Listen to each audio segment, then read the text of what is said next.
Right. I think this is a big one. I think this, a lot of people are going to be triggered by, resonate with, recognize as coming up in their lives. Maybe we'll even revisit it again. But I think a lot of us can agree that one of the hardest things about co parenting is releasing control and trusting your partner to parent without micromanaging the situation or them or swooping in to save the moment. That can be really challenging. And this was ever so present for me a few nights ago when our 4-year-old woke up screaming in the middle of the night. He usually walks himself into our room and climbs into bed, but this time he'd clearly been woken with some sort of like sudden bad dream or night terror, which he has gone through stages of. And hubby decided to walk into his room and lay with him. So that was a bit out of character since it's usually me that's on nighttime duty. Not for many reasons other than um, it's just how it is. My bedside of the door, or my bedside is right near the door to his room, and Stuart works in the mornings, and it's just usually not a big deal. I hop in, and when he was a baby, we took turns. But anyway, so the next 45 minutes was agonizing. It was really awful. I laid in bed listening to "I Want Mom," "Dad, go get Mom," "Mommy." It was so awful. It was just like, it was terrible. So I know the mamas out there might have like feel the heart racing just thinking about it. Like it's really hard to hear your kid want you and not go in and save the day. So I had to really insert the self-coaching. And over and over again, I reminded myself that it didn't have to be me, that daddy loves him as much as I do. And that through their, even though their relationship is different than ours, it doesn't make it wrong or less in any way. So I had to keep reminding myself that some of the most important lessons in life come from the hard stuff, and that all three of us were learning together in this 45 minutes of screaming. So about a million and one reasons raced through my mind, causing me to want to swoop in and save the moment. I was telling myself, it's a school night and he needs to sleep. It's a work night and daddy needs to sleep. I'm exhausted and I want to sleep. What if he wakes up his sisters?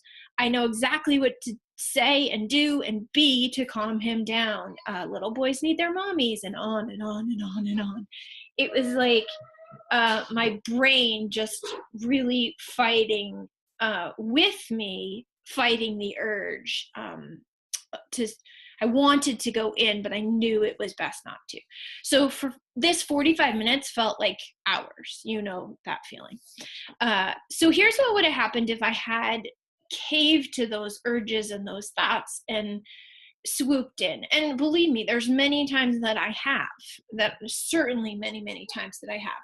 But I knew that I would have reinforced that mommy's the only comforter, and he would have missed an opportunity both to self-soothe and to lean into his daddy. And my husband likely would have felt that I didn't trust him to parent his own children, right? That can feel yucky when you swoop in as the other parent and you're like, just let me do it. You know, that doesn't feel good. It makes, I'm putting assumptions into the situation, but I know that reverse the other way. Sometimes it doesn't feel like you're trusted.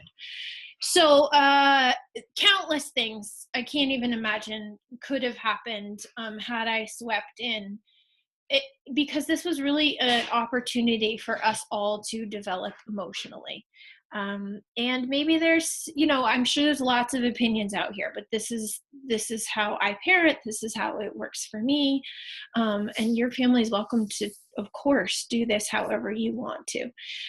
So there's lots and lots of self-coaching happened in this 45 minutes, but here's an example of what the model looked like.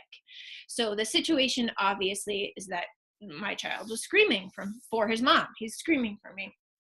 And if I had gone, my thought was, if I go in there, he will settle down quickly and we can all sleep.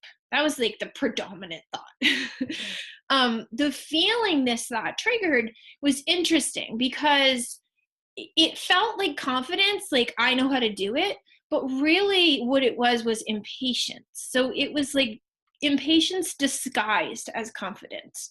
So although I know I can settle the situation, it was really the impatience that would drive the action.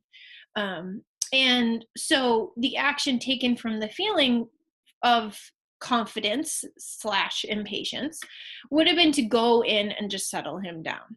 But as stated above, the result of this action would have been, of course, it would have been immediately settling, but it would have come with other long term consequences.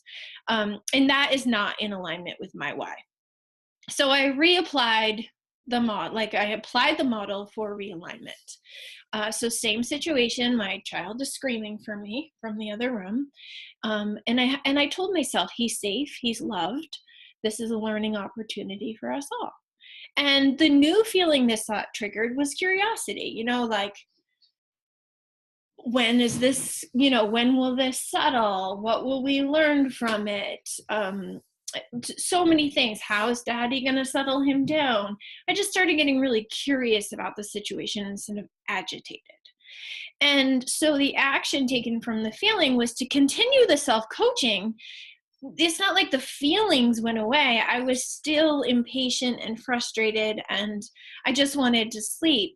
But I just felt those feelings stirred by my child screaming without rushing to relieve everyone's discomfort. So the instinct is to save the day, to rush and relieve all the discomfort. But it was an opportunity to just feel the discomfort and allow it to teach the lessons it needed to teach. So the result was that he eventually did settle, of course. And we all grew a little bit more, right? We all grew from that situation. So that is definitely in alignment with my why. So if you've ever found yourself in a similar situation or you have different coping techniques, I'm always curious to hear.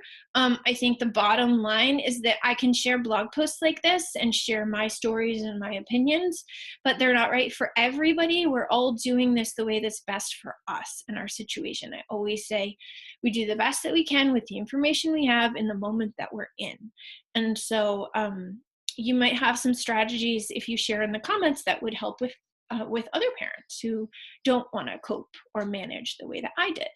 So, as always, I'm believing in you and all of your intuitive parenting. Until next time, have a great day. My goal is your growth, so I hope this was helpful to you. Please do reach out and let me know. And remember that we can work one-on-one together in the 9-week Live Your Why coaching program. You can find the link to that on the website. You can also listen to our co-hosted podcast, Creating Wealth and Wellness, free on iTunes or here on the website. And if you're interested in building residual income, check out the Join Our Networking Family link. Until next time, keep doing that thought work. I believe in you.